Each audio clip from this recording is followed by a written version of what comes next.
दोस्तों, आज मैं बात करूंगा हम मनुष्य के पहले पूर्वजों की, जिन्हें आदिमानव कहते हैं। आदिमानव अपना जीवन जीने के लिए फल फूल और जानवर के कच्चे मांस खाते थे। इसके लिए उन्हें दिन भर इधर उधर भटकते रहना पड़ता था।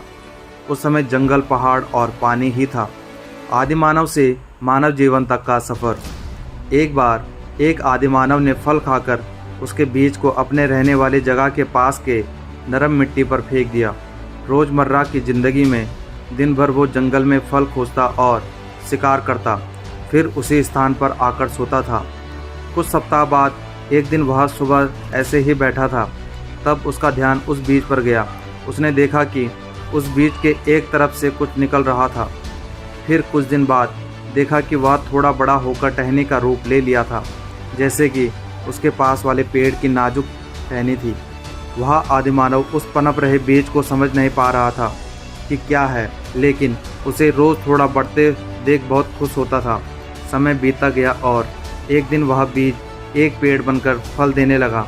वह आदिमानव बहुत खुश हो गया और उसे समझ में आ गया कि किसी भी फल का बीज मिट्टी पर छोड़ने से एक दिन वह फल देगा। उस आदिमानव ने अपने पसंदीदा फलों को खा खा कर बहुत सारे बीज अपने आसपास फेंक दिया, लेकिन बहुत सारे बीज नहीं बढ़े। फिर उसने ध्यान दिया कि जो बीज नरम मिट्टी में रहता है वो बीज जमता है। फिर उसने लकड़ी की मदद से कुछ दूर तक मिट्टी को खोदकर नरम करके बीज को फेंका। फलस्वरूप पहले से ज़्यादा बीज जमा। बीजों को जमाने के लिए आदिमानव ने पत्थर का हल बनाया और खेती करना शुरू किया। उस तरह से खेती शुरू हुआ। खेती से अब आदिमानव को इधर उधर भटकना नहीं पड़ता था। खेती के लिए उन्हें बैल की ज़रूरत पड़ी, जिससे वो हल चला सके। फिर वे पशु भी पालना शुरू कर दिए। कुछ पशुओं से वो दूध निकालते थे तो कुछ से वो खेती करते थे। जब खेती को बचाने के लिए उन्हें बाकी के जंगली पशुओं को ध्यान देना पड़ता था कि वो खेती नष्ट ना करे। इसके लिए आदिमानव खेती के पास लकड़ी, मिट्टी, पत्ते और पत्थर की सहायता से झोपड़ी बनाकर रहने लगे।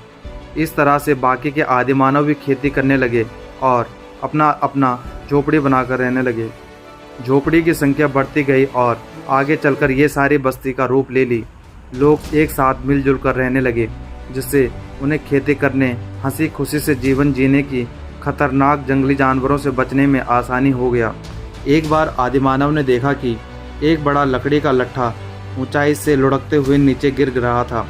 फिर उसने उसे देखकर लकड़ी का पहिया बनाया, जिससे वो गधे, घोड़े और बैल की सहायता से गाड़ी बनाने लगा। इससे सामान ढोने में आसानी हो गया।